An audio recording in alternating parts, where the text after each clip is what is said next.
Hey guys, what's up? It's OutdoorVector here again. So I'm continuing my series on some basics on getting started in fishing. Last video we talked about some basic items to go find at the store in your shopping list. So today we'll kind of go over how do you set up your rod and rig up your rod to get out there and start fishing. One of the first things you'll probably have to do is get the line actually on your reel itself. Usually you can find any other types of videos that kind of tell you, describe how to do that. The one thing I will tell you about getting the line on the reel is make sure that the coil direction that comes off the reel, that the spool of line that you're using, to know what direction it comes off on the reel. Right? If you're looking at the label, I believe usually when you're looking at the label, usually the line will come off the reel in a counterclockwise direction. And you'll note that when you're looking at a reel itself, the way it reels up, if you look down on the reel from the rod tip down to the reel, if you look there, you can see when I'm reeling in on the reel direction is going in a clockwise direction. When I'm looking from the rod tip down to the reel, it's going in a clockwise direction. And so when you orient your spool of line to get ready to wind onto your reel, make sure that coil direction is the same. So in other words, the line is going to come off the spool of line that you bought in a counterclockwise direction, so that when you look down on the reel itself, it's going onto the reel in a clockwise direction. That way, if there's any sort of memory or coil to the line that's naturally there from sitting in the spool that you bought, it will be the same direction when it ends up on your spool. And that'll help prevent a lot of knotting up when the line comes off your spool when you're fishing. So make sure you do that when you install your line on your reel itself. So the next thing to do after you've got your line onto the spool itself is go ahead and take the line and open up your bail, right? And then when you open up your bail of your reel, the line's gonna come off of it. And go ahead and run that line through all the guides in your rod. And the guides are these little round things that are on your rod that hold the line along the rod. So go ahead and run your line through what they call the guides. And then once you get up through that last guide, then leave another, I would say, a couple feet of line, so that you have a lot of line to work with, but not so much, not longer than, maybe 6 feet is fine. Depends on really on how long your rod is. Okay, so now I've got my line all through the guides, and if you pull on it, you can make sure that the line is going through all the guides correctly. Right, I've got my line on there. So now I'm gonna just put my rod to the side, and I've got the end of my fishing line. The way we're gonna rig it up today is called a Texas rig. And I think this Texas rig is one of the most simple rigs to work with, and probably one of the ones that I've found to work really well throughout all the years that I've been fishing. Now, there's a ton of ways to rig up worms and rig up lures onto your fishing setup. I mean, they've got one called a wacky rig, they've got another one called a Ned rig, they've got another one called a Carolina rig, they've got another one called a Neko rig, they've got another one called a drop shot rig, they've got another one called a Tokyo rig. There's numerous different ways to hook up a worm to the end of your line to fish with. The reason that is each kind of way of hooking up your worm or your soft plastic lure, each one of those rigs gives you slightly a different presentation of how the worm floats and flutters or moves through the water when you're fishing it. So each one has its merits, I think, but that's a lot of different types of rigs to learn, right? So today we're just going to cover one of the basic ones that I know works, I've used through the years, and definitely works to catch fish. We're going to set up what's called a Texas rig. So first we'll get started with what you need, just a reminder of what you need for the Texas rig. You're going to need what's called an offset shank hook. Actually, you don't really need an offset shank hook. You could use also a straight shank hook. This one's offset. It has the little kink in it, right? But you can also use a straight shank hook too, but I like using these offset shank hooks. This one is an EWG hook. It's got a larger gape in between the hook point and the shank. You'll also need one of these bullet style weights. right? Bullet style weights. And you'll need a soft plastic bait worm. I'm just using a Berkeley power bait here on one of these straight earthworms. This one's in green. So the first thing I'm going to do is go ahead and put your hook and your worm down. You'll need your bullet weight first. So I'm going to take the free end line of my line and I'm going to just thread it through the bullet weight like that. That way you can see the bullet weights on that. The bullet end, the pointy end, is pointing towards the rod tip. And then now I'm just going to tie on my hook. So you take your line and have it go through your hook. So it's right through the eye of the hook. The way I usually like to tie this now is I flip it around and I stick my finger through this line. And then I use my other fingers to now wind it 4 or 5 times around. Right? And then you hold it again with your other 2 fingers. This finger is still holding that line open. So then I can take the tag end here and go through that opening that I'm holding open. Come back around and go back through that loop I just made. And again, I'll give you a website below and link it below on how to tie these knots. This is an improved clinch knot. Before I cinch everything down, I want to make sure and lubricate the line.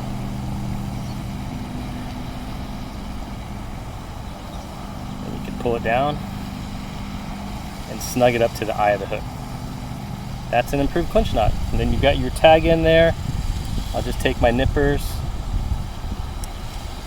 So now I've got, if you remember, I've got my bullet weight on there, and you can see how the bullet weight freely slides up and down the line. And then I've got my hook tied to it, and now we got to put the worm onto here. If you've got an offset shank hook like this, then you want to just make sure to go straight down through the worm, the head of the worm, and just come out about 1/4 inch behind the worm head, right? And that's so that when you take the worm and rotate it around onto the hook, that 1/4 inch that you came out of snugs in right to the edge of the hook, and then now you can see how the worm comes out of that offset shank.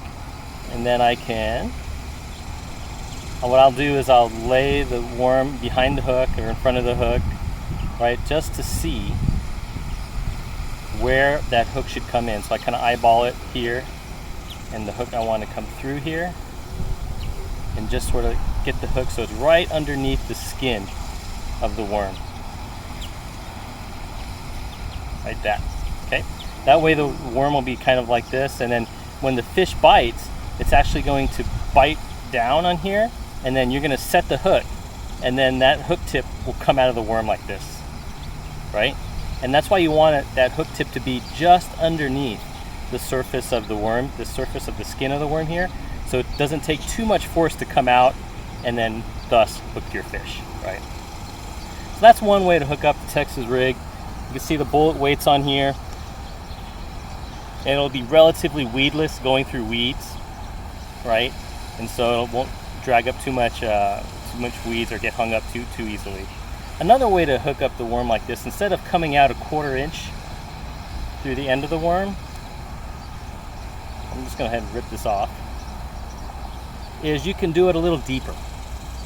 And the reason why you may want to do it deeper is the way the worm basically settles or flutters in the water. So now I'm going to come through, and instead of coming out after 1/4 inch, come out a little later, right? I'm going to come out here maybe about after, let's say, 1 inch, right? And I'm still going to run the worm around in the hook, right? But you can see now it's much deeper into the worm.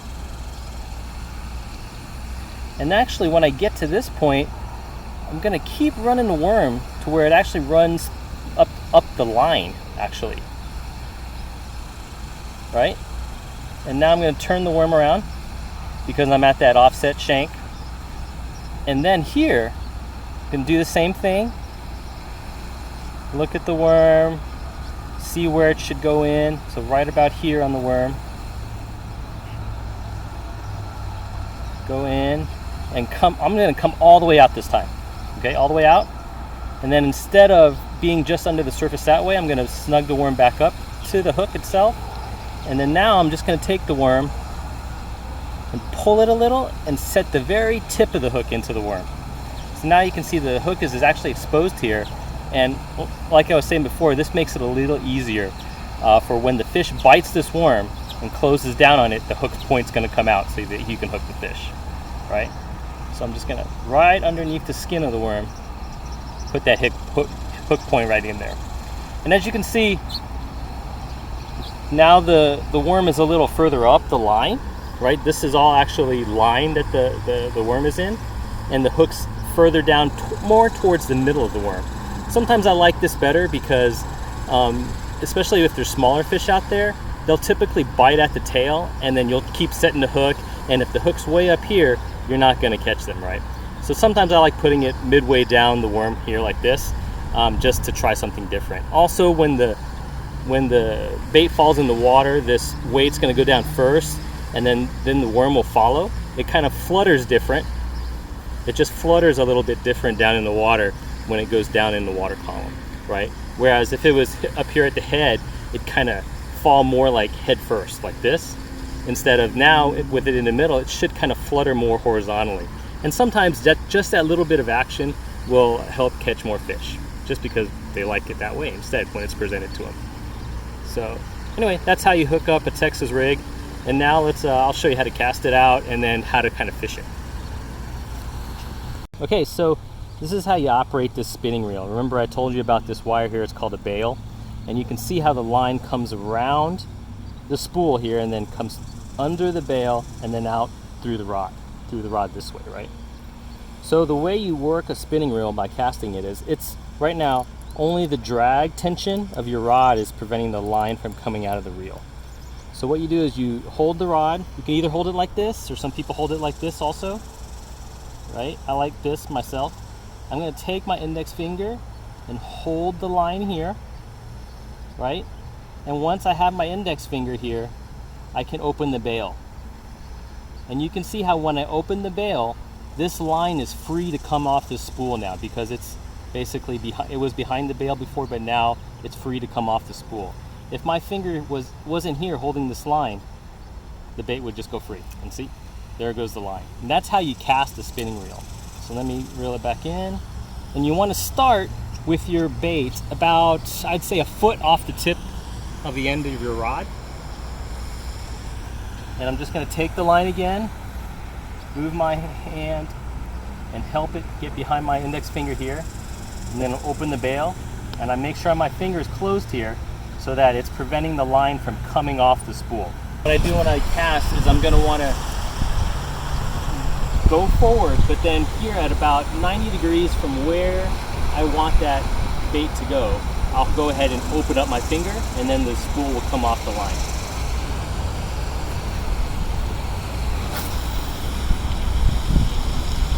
And when it's out there, I'm going to let the line go free, and I'm going to let that bait kind of settle down in the water column until it gets to the ground, basically underwater.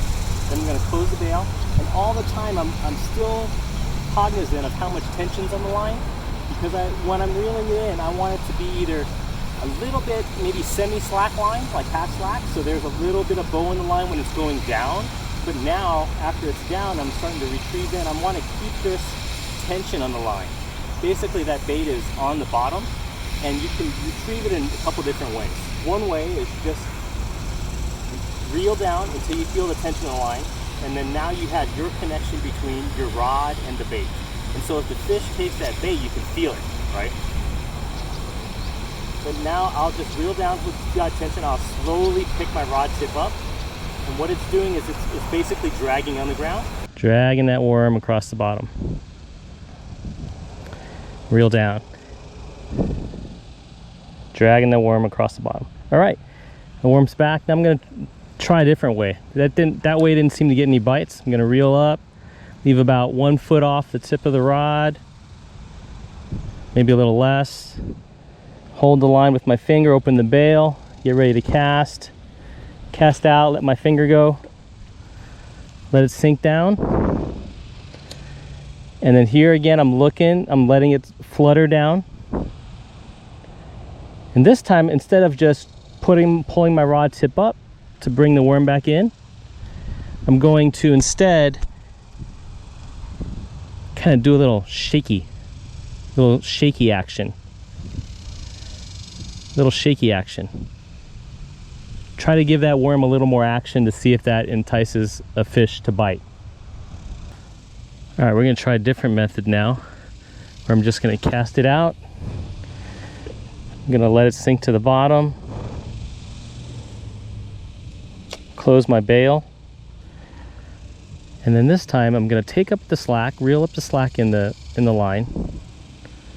So now I can feel the worm on the bottom. Now I'm gonna punch it up, kind of jig it up, and then reel down, take up the slack. Jig it up, reel down. Pull it up, reel it down. And this is giving the worm a little bit of a different action, right? It's jigging up, pulling down, jigging up, pulling down, jigging up, letting it sink down and reeling down to rod tipped to keep that slack taken up. I just cast it out to a different section of the pond here. I'm gonna again pull in the slack so that if that fish bites, I can feel it. Otherwise, if there's too much slack in the line, then it's hard for you to actually feel the fish bite. It may have bit the worm and you just didn't even know because there's so much slack in the line. Oh, there it's on the bottom. I can feel the worm now dragging on the bottom. I'm gonna slow down my retrieve this time and try that for a change. So really slowly my rod tip is going up, and then I'm gonna reel down to take up the slack while I'm bringing it back.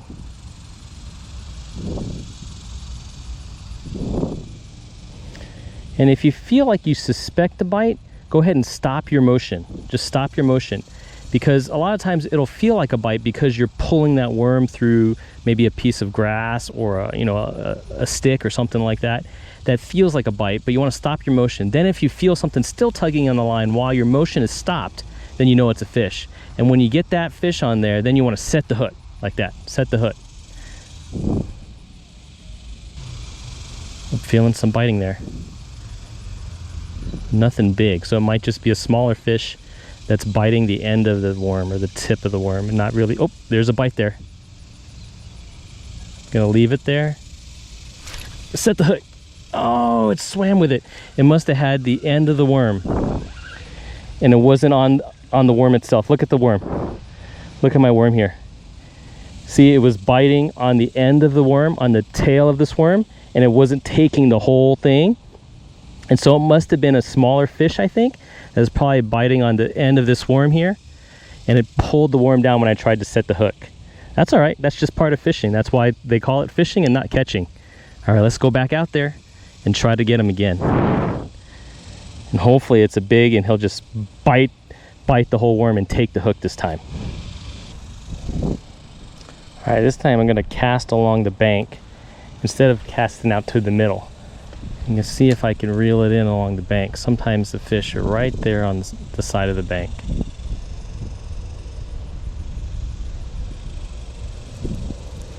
Oh, got caught on something there. Popped it off. Oop, I felt something. I'm gonna stop my motion